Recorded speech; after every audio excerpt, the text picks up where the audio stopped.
All right, hello everybody. Welcome to UK CORRAL, the podcast that reviews every single good superhero or otherwise comic book by a UK writer. I am your co-host Mike L, and as always, I'm joined by Adamantium. That's my catchphrase now. All right, yes, Snicked, isn't it Snicked? No, I'm. Okay. And we're also joined by Nice Man. Hi, Nice Man. Yes, the always ironic name. Yeah, you're such a cruel bastard. I don't know where you got this name from. Nice Man. Jeez. Anyway. It's the angelic halo that's surrounding your head right now. Yeah. It's inspired, of course, by my nostalgic favorite character in comics, Iceman.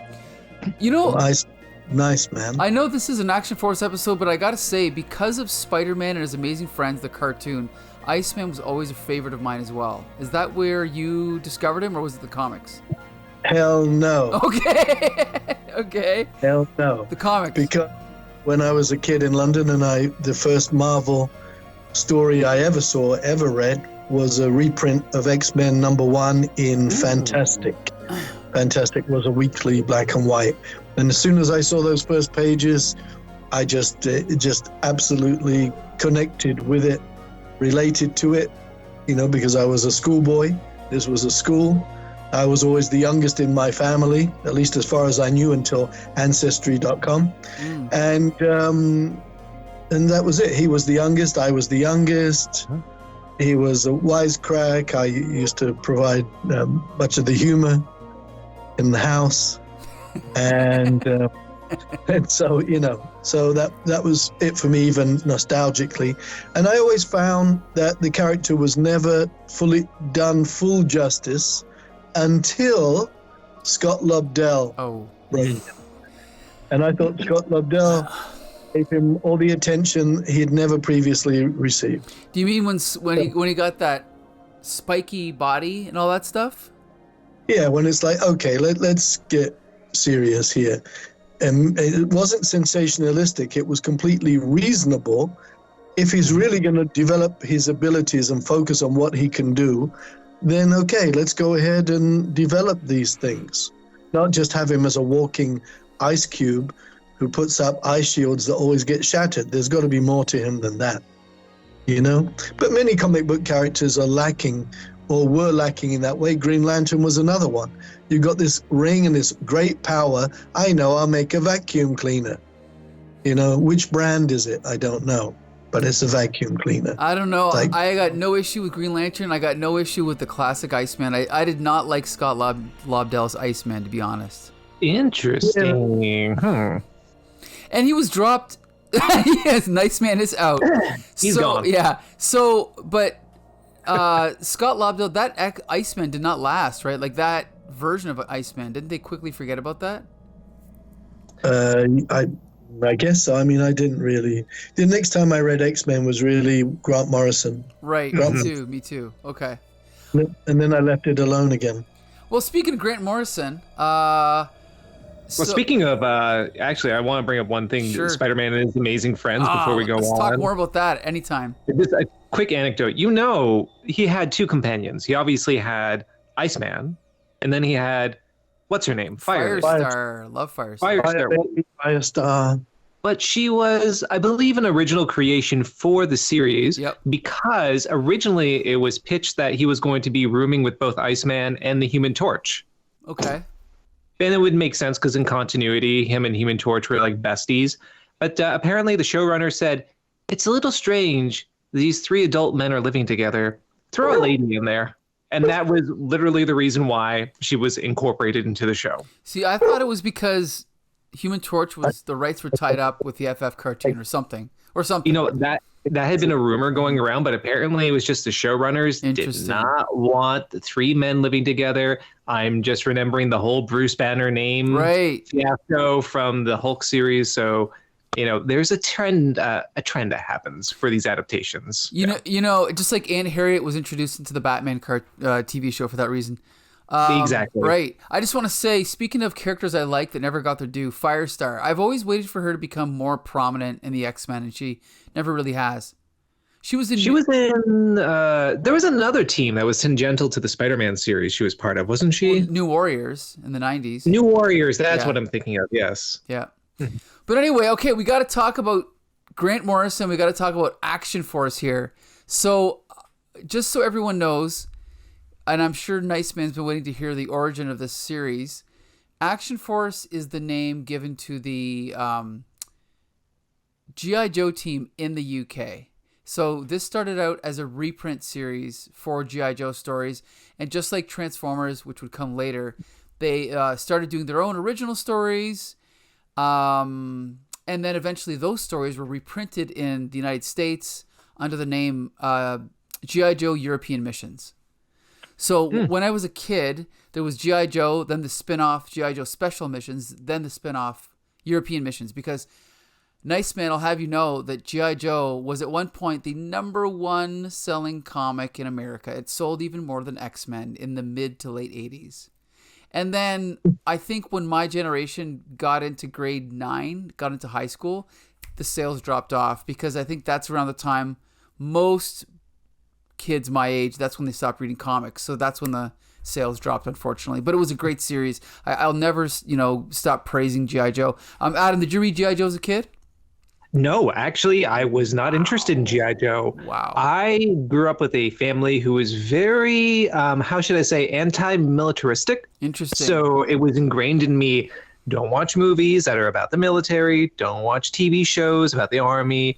So that was something that was ingrained in me. So because of that, I never really even had an interest in it. And it was bizarre because I was a fan of every other big name children's property at the time. So you have your Transformers, your Ninja Turtles, that entire generation, completely obsessed with that stuff. And yet, for some reason, my parents took a moral umbrage with G.I. Joe.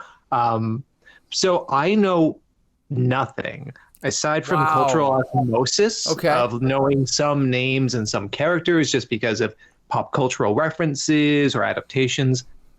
Clean slate for me.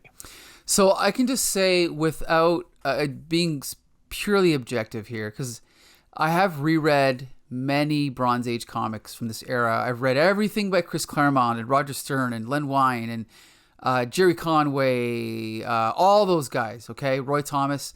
I personally think for mainstream comics, I honestly think G.I. Joe holds up better than all of them. Just about all of them. I mean, maybe Frank Miller's work on Daredevil. Okay, that was better. But I really think G.I. Joe holds up. And I think every single issue, except maybe one, was written by Larry Hama. So my question is, why do you feel it holds up more than these aforementioned comics? Great question. I think it's because for a guy that does not consider himself a writer and who actually didn't have that much experience writing, he was more of an editor and an artist. He actually was a Vietnam veteran. So he brought that experience to the table. That's one thing. He also happens to be, and I don't know if this is why, but he is Asian American, so he brought a certain perspective on martial arts, which helped popularize the ninja fad of the 80s. G.I. Joe did anyway. He's someone that I've been following online for more than 10 years. Larry Hama has got to be the most quotable writer in comics, one of the most. I could take his daily Facebook posts and create like one of those calendars. Everything he says is succinct. Everything he says is wise. I just think he's a great writer. Even though he doesn't think he's a good writer, he's actually a very good writer. His one weird quirk is that he never plans anything out in advance. He starts with a blank page 1 and gets to page 22 and just stops. And he surprises himself, and because of that, he surprises the reader. Interesting. Yeah. So next question before we get into this, and I know this is Action Force, not G.I. Joe, same property really, but is this in continuity with the rest of the Marvel Universe? That's a great question because G.I. Joe, the comic book, was never in continuity with the Marvel Universe. There might have been like a panel that referenced the Daily Bugle or something, maybe, but it was never implied that it was in continuity. So I was shocked in both of these stories, I think, or at least one of them, that it's blatantly in Marvel continuity. That was definitely not something that the American version, explored or whatever. So yeah, that's something new. Okay. Yep. Anyway, Nice Man, I assume you're not familiar with this property, right? You assume correct? All right. Or correctly? Now, knowing that, yes, I know you're an X-Men fan. Well, no. Oh. Yes and okay. I mean, okay. Well, because I can't generalize. Okay. X-Men fan meaning the originals when I was a kid, my first Marvel experience, and they've always been my nostalgic favorite. Okay. But there were times in the original X-Men was really bad. But otherwise, it's my nostalgic favorite. So sure. they're my children. They're my comics children. So that's it. Well, that's still, you're an X-Men fan then. I mean, I feel that same way about, Superman comics have been mostly terrible for 30 years, but he's still my favorite character, right? Yeah. So in that sense, yes. But after the revival, I was a faithful reader and supporter from Giant Size X-Men 1 to 143. Then from 143 to 200, I struggled a bit more and a bit more and more and more until I finally got to like 203 and said, okay, I can't do this anymore. Mm-hmm. And that's it. I stopped. And then I wasn't reading comics at the time that Scott Lobdell was writing it for various reasons. But then when I found the Scott Lobdell stuff, I thought, oh, actually, this was pretty good. And then I gave up on it again. And then when Grant Morrison came along, I thought, okay, I have to have every Grant Morrison issue. And I got it. And then I said, okay, I'm gone again after he was gone. One quick note. I know that he's been canceled, but Joss Whedon's run on Astonishing X-Men was actually really good. Yes. Also, I loved the Joss Whedon Astonishing X-Men. I thought that was very, very, very good. Yeah. Okay, so let's just. I think there was something else I was going to say, but I can't remember. Oh, you mentioned X-Men 203. What was the cover of that? Was that the one with the Sentinel, with Phoenix flying around the Sentinel? Yeah, it was around that time. Okay, this is an incredible coincidence. I'll have you know that was my first issue of X-Men. Because I used to get those packs at the supermarket with 3 comics. Remember those, Adam? Yeah. That's how I discovered Daredevil, New Mutants, all these slightly more obscure Marvel comics that I wouldn't have known about. Because I came into comics around 80, like superheroes around 86. Before that, it was just G.I.Joe and Transformers, okay? So I remember picking up X-Men 203 with the Sentinel. I think that's what it was. And I knew X-Men had this reputation for being the best comic, and I remember reading it and just thinking, what the hell is going on, and why is this so popular? I went through my own X-Men phase. I've read everything by Chris Claremont, the whole run, but it wasn't a weird phase. I'll give you that. It was a weird phase. But anyway. Mike, very quick anecdote. Okay. My first comic pack I ever picked up, and this was the first time I ever bought a comic, it was an annual of Justice League where they faced a parallel universe version of themselves. The issue of Who is Donna Troy of Teen Titans, and also Madame Xanadu. Oh, nice. That might have been, was it Steve Englehart or Steve Gerber? I think it was Gerber, actually. Okay, nice. Wow, look at that, eh? See, those supermarket little packs worked because they got me into Daredevil. They got me into Gru the Wanderer, right? A lot of comics I never would have bought if I hadn't got those little packages. So, no, with that said, if any of these comics were in a set package, I think I would be lost because being that I know nothing about G.I. Joe nor Action Force aside from them being the British version, so instead of guns and knives, I imagine they have tea and crumpets with them. I don't know anything about these characters. Well, we don't really need to go into the origin of G.I. Joe, except to say that they're basically, I guess they're like the American military Delta Force, where they're supposed to be the best person from each field, right? Like the best machine gunner, the best undersea diver, the best pilot, and they team them all up together, and that's all you have to know. Sorry, I just want to make sure. And this is with these characters being American, because I know this is a UK publication. They're not trying to recast these as like British armed forces. This is still meant to be US forces. Honestly, I don't remember. It's been so long since I've read this. I don't remember if they pretend this is in the UK. I'm not sure.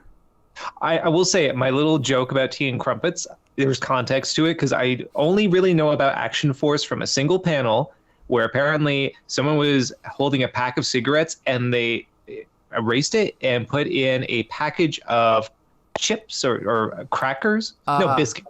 A tin of biscuits. So that was my only exposure to Action Force. I'll say that. Okay. Yeah. Where did you see this? It was on a forum at one point, Gotcha. And I looked it up to see if it was legitimate, and apparently it is. So I don't know if it tried to localize it to the UK and they just gave up at some point. I'm just really not sure. Okay, well, you know what? Again, we kind of don't do research on this podcast, so our listeners and viewers will have to just bear with us here. We're going to do our best. So I know that I'm going to assume that I'll summarize the first one, and Adam, you can do the second one. How does that sound? So this is interesting because we're actually going through Action Force issue number 17, which has multiple stories in it. Yes, I only have the pages from the Grant Morrison story, but you're free to talk about whatever you want. Oh, no, I read it all, and I don't care to, so you go right ahead. Okay. So this story is an odd one, okay? It starts off with the character Quick Kick, who's like the G.I.Joe martial arts expert. He's kind of just narrating to himself, and he's talking about the discipline of martial arts, and he introduces himself. And on the first page, it gets weird because he's talking about, meditating and training and everything and weapons. And then he says, the guy who told me that is the finest martial artist I've ever seen. And believe me, I've seen the best. Iron Fist, Batroc, Elektra. And I'm reading this going, what the hell is going on? Well, as we mentioned earlier, this for some reason is in Marvel continuity, which G.I. Joe never was. Okay, fine. So then we go to the next page and we see... So then we see Shang-Chi, another famous Marvel character, which I did not grow up with. I only discovered later on, but everyone knows him now because they made a movie out of him. He is also tied up with a copyrighted character, Fu Manchu. That was a whole mess for Marvel for a long time, right? But basically, Quick Kick introduces the character of Shang-Chi and Fu Manchu, and it's kind of just narrating. It's not really... There's not really action happening. He's just explaining what's going on, right? He basically talks about how, like, Shang-Chi's mission and what he did and how he's dedicated his life to fighting Fu Manchu. And then he introduces the other characters in the series, which, again, I've never read. I'm not sure, Niceman, have you ever read Shang-Chi? Oh, yes. Oh, look at that. So this should be right up your alley. Right up your alley. Okay. He introduced... I wanted to say, hasn't everybody? No, maybe one or two issues, but no, not really, no. Because my whole life, between the mid-'80s and when the 2010s, Shang-Chi was almost non-existent, so I never knew anything about him. Wow. Okay, we'll save your comments for later. He introduces a character named Blackjack Tar, Clive Reston, none of who I've heard of, none. I know.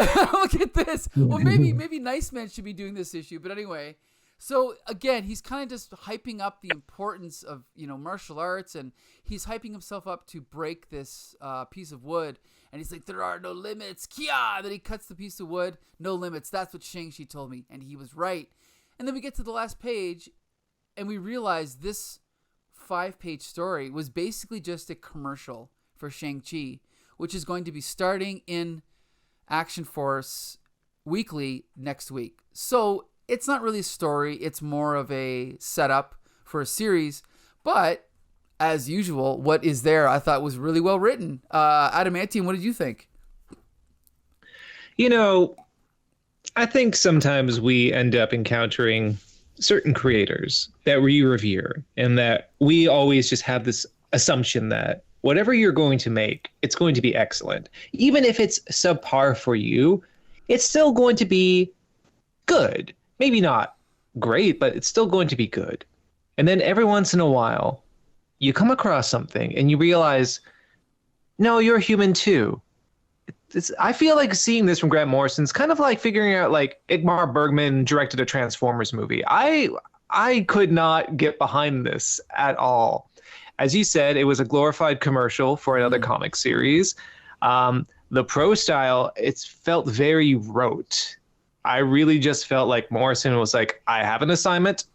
I need to do this little 5-page commercial, and I'm going to put Slapjack and Skullduggery and all the other characters in, whatever they're named. My cat is really intrigued. He's defying my my viewpoint. Long story short, I guess you could say I was a bit cold on this one. Mm-hmm. It was a cold comfort to you. I know it's the name of a story in this book, by the way. But no, I did not care for it. Okay. All right. Nice, man. What did you think? Oof, let me take a breath. First of all, it's just occurred to me that this could be spoofed so well. And I don't mean the podcast, but maybe the podcast could. I mean the Master of Kung Fu stuff. Because you just have to do a Mad Magazine rename where Blackjack becomes like Flapjack or something, and like Adamantium said, Skullduggery. It's quite and all kinds of funny stuff. However, this was very interesting. Oh, Nice Man is out. He gave us all he could. Oh, wait. His opinion doesn't matter. Yeah. Okay, you cut out for a second, but you're back. Are we good? Yeah, you're good. You're good. So it was because this was a quick rehash of the Steve Englehart, Jim Starlin introduction to the character and his series. And Steve Yeowell is the artist who's often worked with Grant Morrison, like on Zenith, the British series, which we should cover sometime. The Grant Morrison, Steve Yeowell Zenith series. It's in the works, believe me, yeah. And also they did Sebastiano, yeah, as I think maybe a Vertigo title. And I thought, wow, Steve Yeowell here is doing the kind of rehash of the Steve Englehart, Jim Starlin introduction to Master of Kung Fu. And so, but his style is very different from a Jim Starlin and very different from a Paul Gulacy. So how's he going to do it? I didn't know that Steve Yeowell could necessarily do it. So I already knew the background. I already knew the story such as it is. I knew this, very, very well. So what interested me was the art. And I thought Steve Yeowell kind of tried to channel a bit of Jim Starlin and channel a bit of Paul Gulacy and come up somewhere in between with it still being Steve Yeowell. I thought, wow, I haven't seen Steve Yeowell draw quite in this way before. And I thought, too, how interesting it is to see Grant Morrison here doing this rehash, because we know he has a great writing style, a great prose style, but he can't reinvent the wheel here from what was originally presented. So all he can do is what he did. So I too, in a way, was left rather cold, but not from I'm disappointed, by Grant Morrison at all, because Grant Morrison and Steve Yeowell had to do what they had to do. It was already done by Steve Englehart and Jim Starlin. It couldn't have been done better. So what could they do? And it was so funny for me to hear you say, and there are these characters like a Blackjack Tar and this one and a Clive Reston or whoever they are. And I'm like, whoever they are? What do you mean? Well, now you know how I feel about your indifference to Quick Kick, who I'm so familiar with. It's the same thing. I guess. Although Quick Kick sounds like some kind of product at a mini-mart. Well, Blackjack Tar, objectively, is it any better? Maybe, but anyway. I don't know. Anyway, I'm being unkind to, what's his name? Quick Kick, come on. Fitbit, yeah. It's hard to Fitbit, it's hard to say. But anyway, there you go. I thought it was interesting to see how is Grant Morrison going to write this, because he can't reinvent the wheel, and how is Steve Yeowell going to draw this, since we're familiar with Jim Starlin and Paul Gulacy and even Gene Day and Mike Zeck as the Master of Kung Fu artist. So it was intriguing at most. Okay, very, very specific there.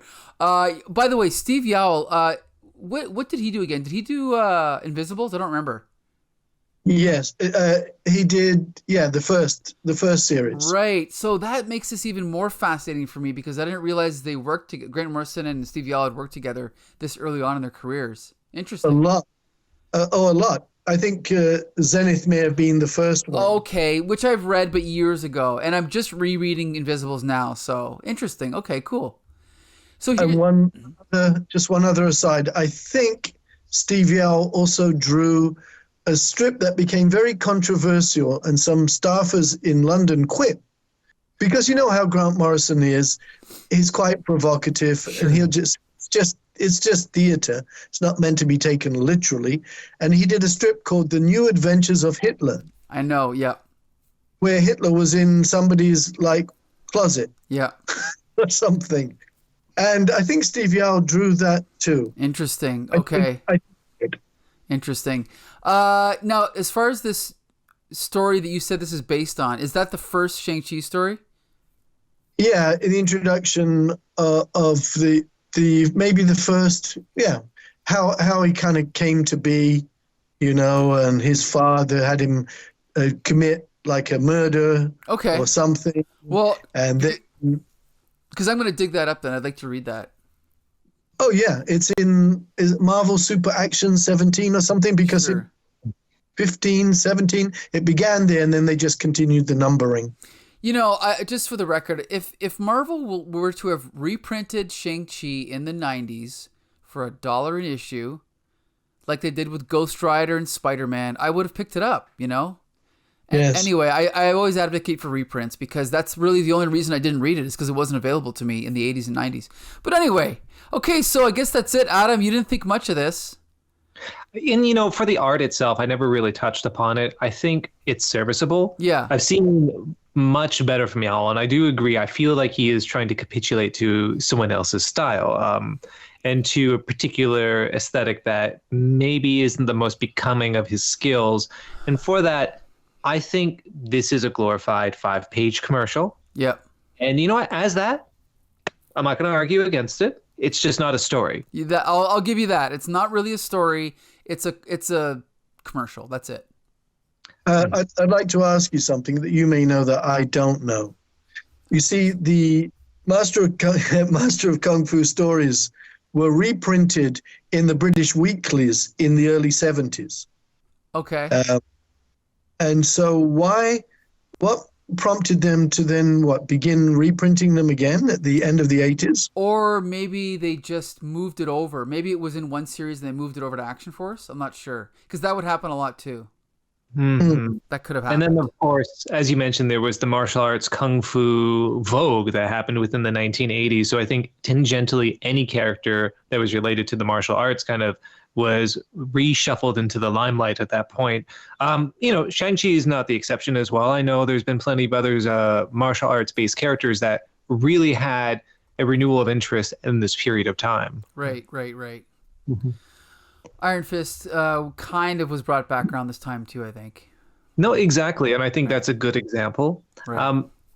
Mike, before we go on to the other issue, I know you did want to touch upon a little bit of some other stories in issue 17. Sure. Do you want to touch upon any of those right now? I was just going to say, is it the issue where they introduced Fred, the Crimson Guardsman?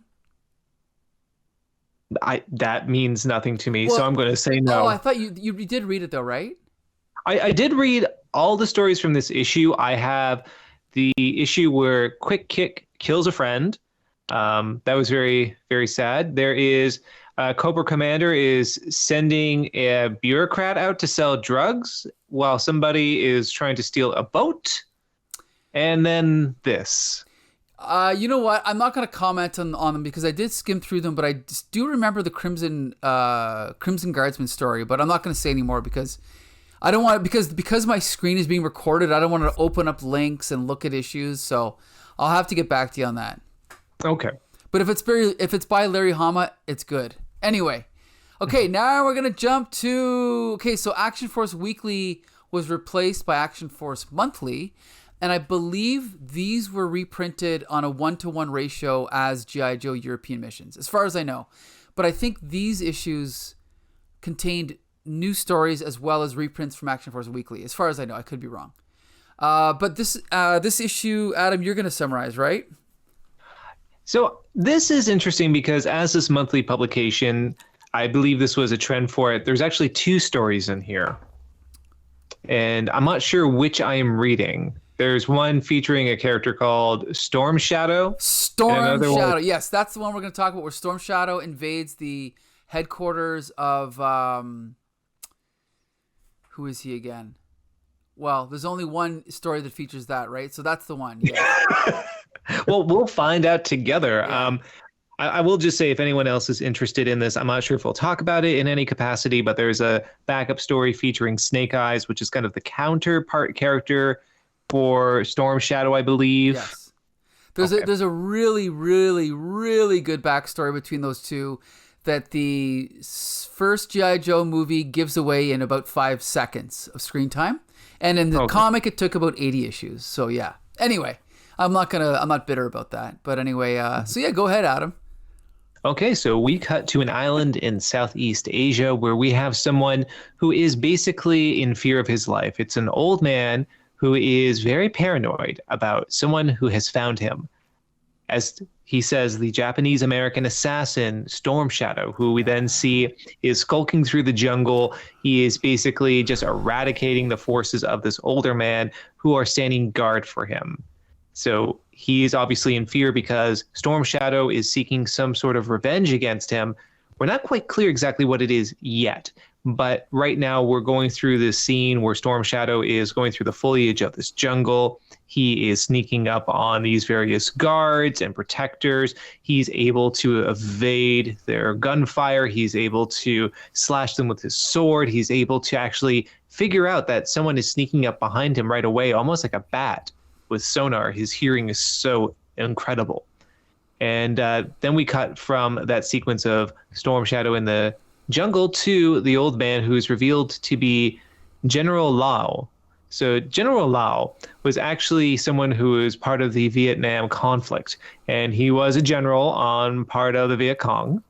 So essentially what's happened is he's talking about an encounter which he had with Storm Shadow.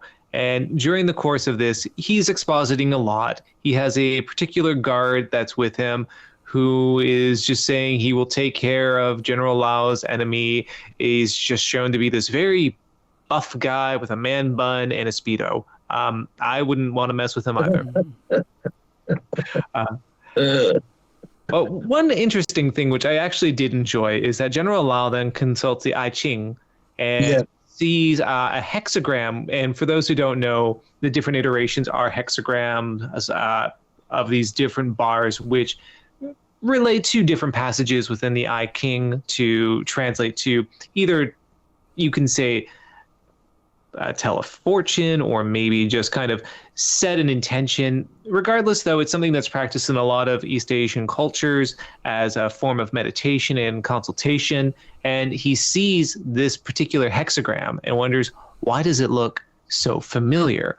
Why do I feel like I've seen it before? Well, we figure it out because in the next panel, Storm Shadow's arm emerges from the lake that he's submerged in, and it is tattooed on his arm. So this is a scene where he's, again, sneaking into the encampment under the river or under the stream that he's getting into this encampment through. And as he's sneaking past General Lau's guards, he starts thinking to himself a little bit about how this reminds him of Vietnam and what happened 17 years ago. So before he can really reveal what happens, he gets into a conflict with General Lau's big tough guy. He does the big, the big spiel of, I'm going to fight you. No one can beat me. He elbow checks a tree down. So obviously, he's a big bad. But of course, Storm Shadow is a superhero. He's able to evade all his attacks. He's not a superhero. He's a ninja. He's a ninja superhero. No, he's not. There's no superheroes in G.I. Joe. Nobody has any powers, just so you know. Mike, I will argue they're all superheroes to me. If Batman's a superhero, Storm Shadow's a superhero. Okay, I'll give you that. Okay. Because Batman's also a ninja. But with that said, he's able to be so lightning quick, it's almost as if he goes invisible, going back into the foliage, confusing this guard, who he then, of course, bludgeons and attacks using an open palm strike. As he takes the unconscious body of the guard away, he then recalls what happened in Vietnam 17 years ago. Following a Viet Cong ambush, Storm Shadow and a boy named Donald Jefferson had been taken prisoner by General Lau. And in the course of this flashback, we see how this young man, Donald Jefferson, was slowly driven insane through torture. And at this point, Storm Shadow vowed vengeance because the insanity not only ruined his mind, it led to the denigration of his body. He died. So this is a revenge plot. He wants revenge for this person that he was in a battalion with. So now it's the present. General Lau is inside his encampment. He's continuing to consult the I Ching, and he continues to look at different hexagrams. He sees hexagram 29, and he keeps looking at different passages, trying to configure what these might mean in terms of his fortune or any sort of action he should take. Then he sees out of the corner of his eye something. He looks over, and it's the unconscious form of his bodyguard who lay slumped in his chair. And that's when he realizes Storm Shadow is upon him. And there's this very chilling scene where he is basically pleading and begging for his life and asks, "Are you here to kill me now?" And Storm Shadow says, "No, not yet. I just wanted to show you that no matter how well you protect yourself, I'll be able to find you. And I want you to live in fear." And he drops the gun that one of the guards had in front of him. General Lau, so overcome with fear and anxiety, says he can't live this way. And in one of the panels where we see Storm Shadow emerging from the brush, emerging from the jungle, away from the encampment, we hear blam, indicating that General Lau has taken his own life. And that is how that story ends.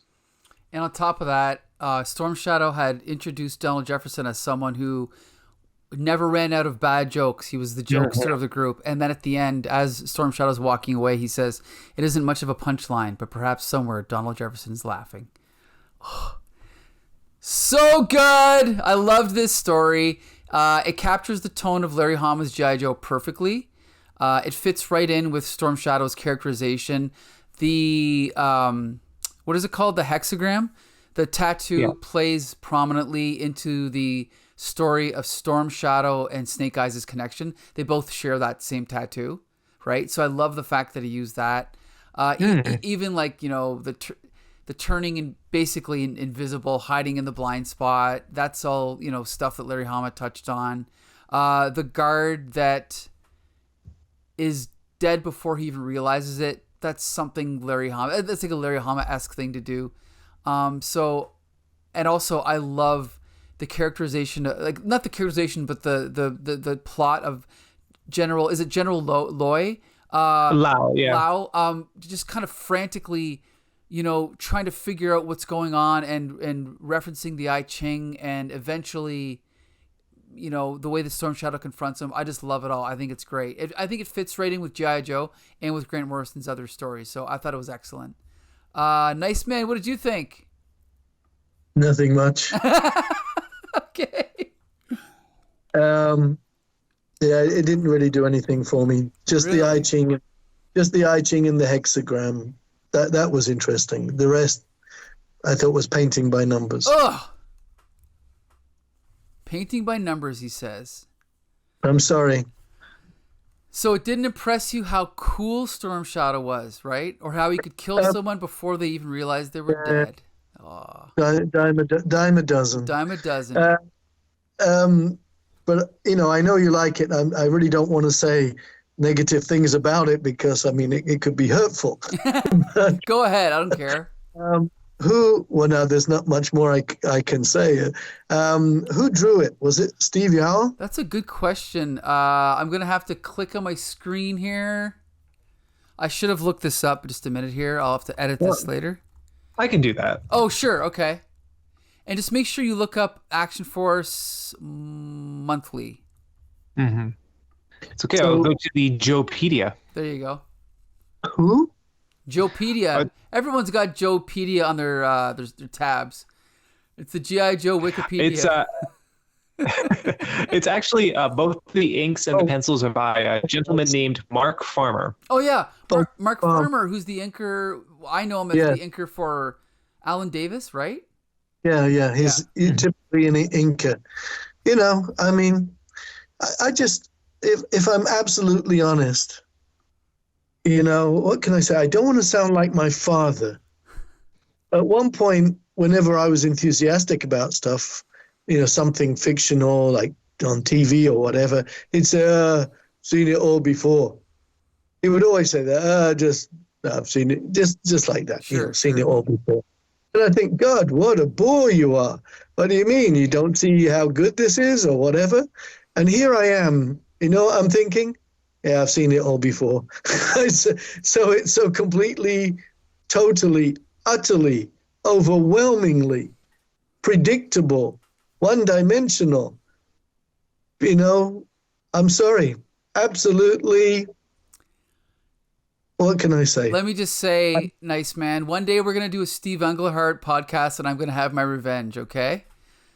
I don't blame you. I don't blame you. In fact, I worry about rereading some of my Steve Englehart stuff because he was my favorite writer, you know, in the 70s. And I'm afraid to reread some of the stuff in case I say, oh my God, what the heck? What? There was a rocket ship in that warehouse and it's just taking off from Manhattan? How the hell did you build a rocket ship warehouse and it's taking off? You know, I'm afraid of saying things like that. Well, again, I'm saying this as someone who in the last 5 years, I have like gone through so many Bronze Age comics, Steve Englehart, like I said, Roy Thomas, all these guys. And I'm just saying in the context of that, this certainly, I think, holds up better than most of those guys. Absolutely. It might well do. I mean, it's not bad. You know, if you ask me, well, what's bad about it? I wouldn't say there's anything bad. I mean, the art is pretty decent. Mm-hmm. You know, the writing is pretty decent. Everything about it is pretty decent. But the only thing that really interested me was the introduction of the I Ching and the hexagram. I thought, that's interesting. That's an interesting touch.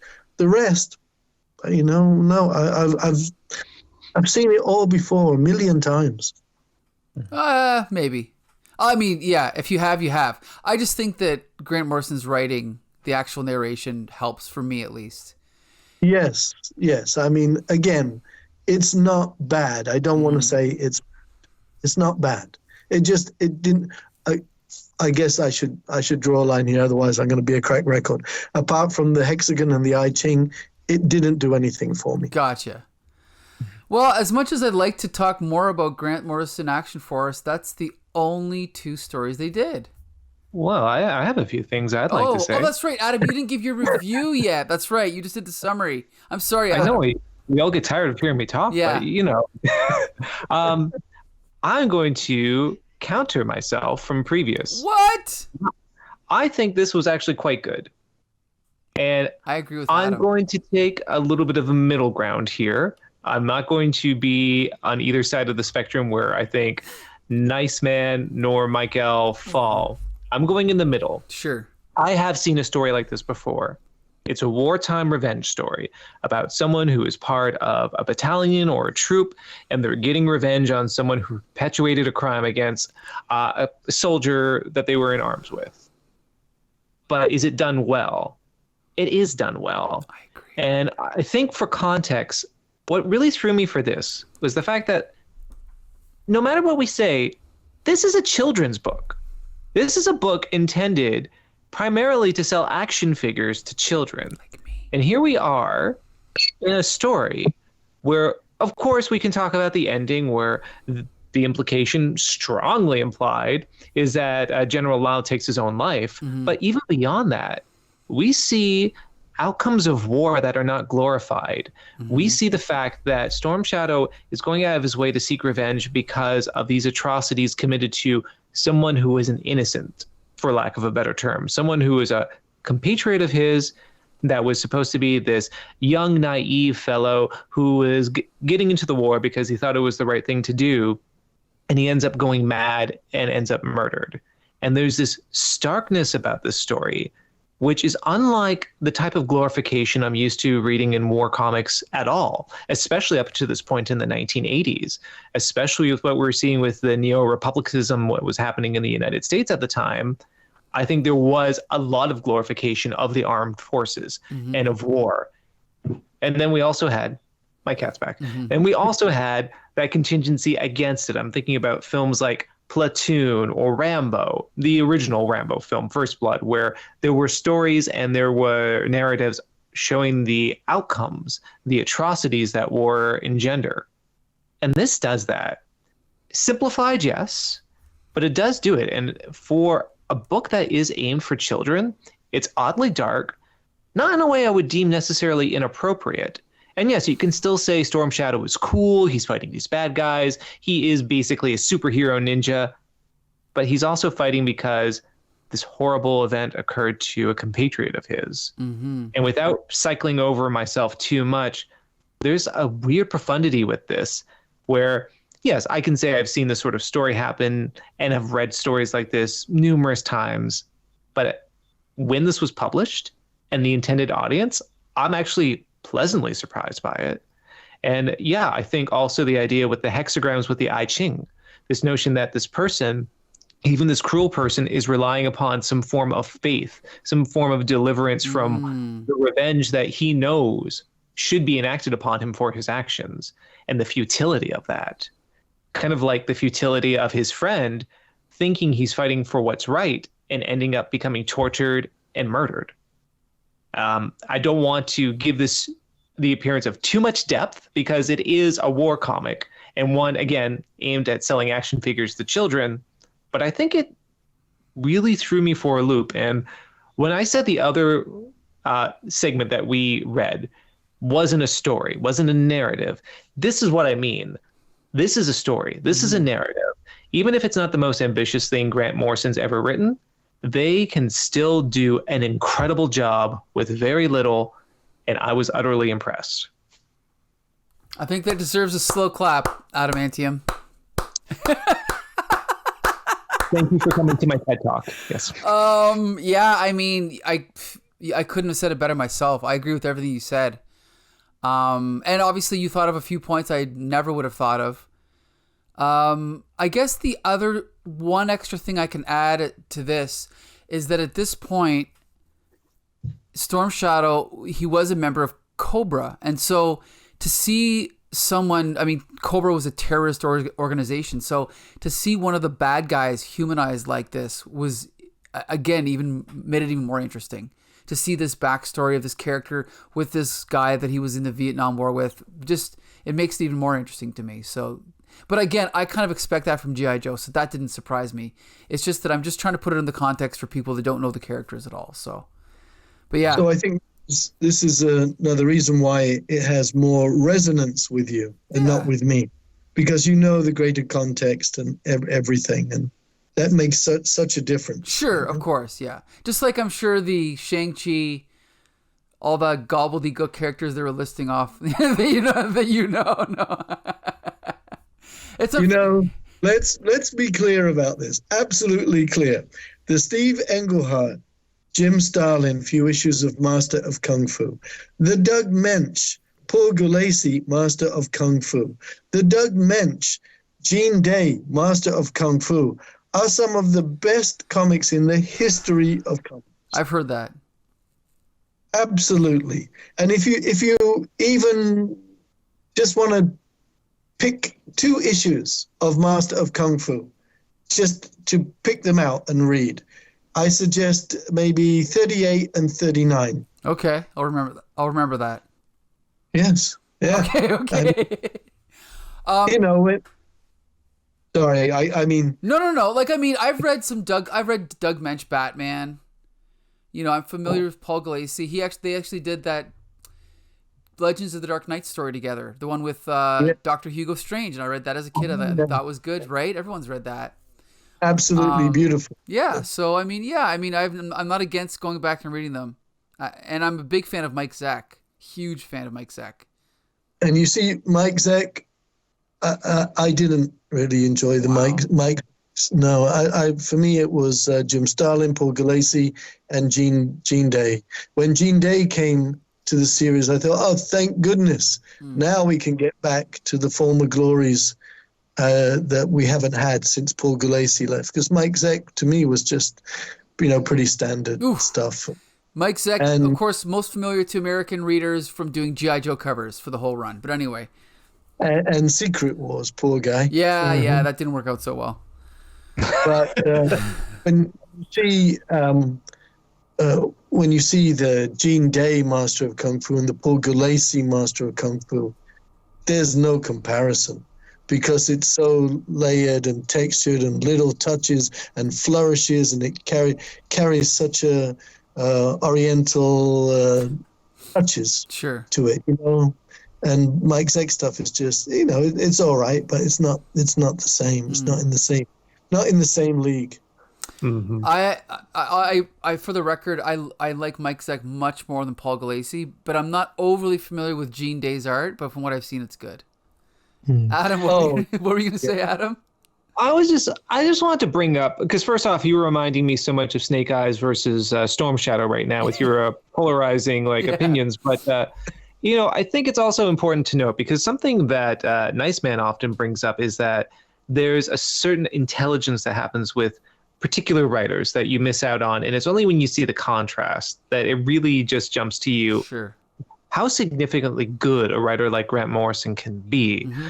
And even though I know, Nice Man, this was a pretty lukewarm story for you, I went ahead and I read the second story in this book with the Snake Eyes character. Me too. And the comparison is incredible because this is just glorified bashing action figures together, mindless meandering, nothing. And in comparison, whatever feelings I had about the Storm Shadow story initially, they were magnified in contrast to this one. Yeah, the Storm Shadow is a much better read than the second one. Did Grant Morrison write the second one? No. Thank goodness. Who was it, Adam? Oh, I don't have the name, unfortunately. It was no one I really recognized to see. Okay. And the Snake Eyes guy, as I said, Nice Man is an ironic name because it should really be Curmudgeon Man. The Snake Eyes character is somebody I would like to blow to smithereens. Why is that? That thing he has on his head, I just want to punch the crap out of it. You mean his visor? Yes, yeah. It reminds me of a character I detest from the early 90s. Who? I'm so sorry to say this. Darkhawk. And I thought, don't worry, no one likes Darkhawk. It's okay. I mean, it's not even a Marvel character. I don't know how Marvel even published it. But anyway, Snake Eyes with that visor, no, I just want to punch the crap out of it. Well, I will say, in the film adaptation, in addition to the visor, they gave him lips. Big, pursing, kissable lips. Mike knows what I'm talking about. Yeah. Maybe it was disgusting. And collagen injections, maybe. Right. Very much akin to it. And also, I should actually recognize the name of the author of that Snake Eye story. It's Ian Rimmer, who's also a British comics writer. I'm not sure if any of you are familiar with Rimmer. I don't think so. Okay, and he may have been told, Ian, we just want a slam bang action, you just full throttle, and maybe he just did what he was asked to do. And the art is pretty good. Do you know who did the art? Is good, yes. I easily get that for you. The artist for this second issue is Jerry Paris. I don't know him either. Yeah. Well, see, and most of those Action Force comics were probably by him or other writers, and that's why I stopped buying it around issue 8 because it just wasn't very well written. So, anyway, if only they were all by Grant Morrison. What can you do, though? Okay, now with that, if we're going to court, is it court controversy? Yeah, that's the expression, right? So next episode, we are going to be reviewing, I hope you guys brace yourself, Neil Gaiman's Green Lantern and Superman story, Legend of the Green Flame. Are you guys familiar with this? No. Why am I not familiar with it? Where did it appear? So it was this is a good. I'll talk about this next week. It was scheduled to appear in the last issue of Action Comics Weekly. Oh yeah. And then it was pulled, which I'll talk about next week, and it was held off for 15 years, and finally published as a prestige format issue, unfortunately with a Frank Miller cover. Why unfortunately? Well, oh, here it is. It's not a pretty one.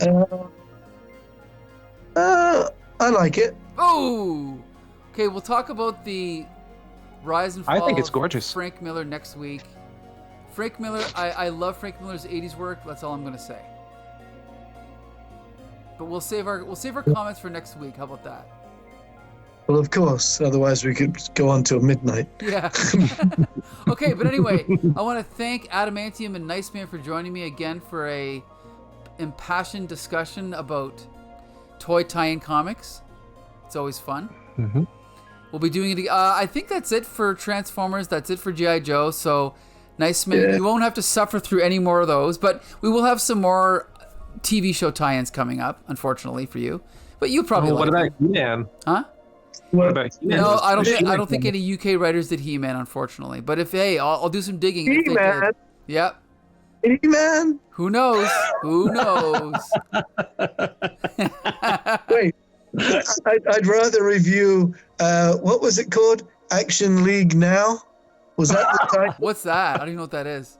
I do. Kids show that I used to watch with my daughter when she was very young. Coming up and soon. it had Dinky Diver, who you would see going around the toilet bowl before being flushed. Melt Man, who has the ability to melt. Thunder Thighs was the female character, and what the other guy? What was his name? Flesh. Was that his name? Flesh? Super strong and super naked. I think so. Yeah. Action League Now. And the mayor was always the villain, and they would always say, "But why'd you do it, mayor?" And he'd say, "Because I'm evil." Now, that would be a good one. Maybe one day. But for now, you're going to have to settle for Neil Gaiman and friends doing Green Lantern and Superman, The Legend of the Green Flame. Join us next week and every other week on YouTube or at thecomicbooksyndicate.com. This is UK Corral. Until the next time, see you later.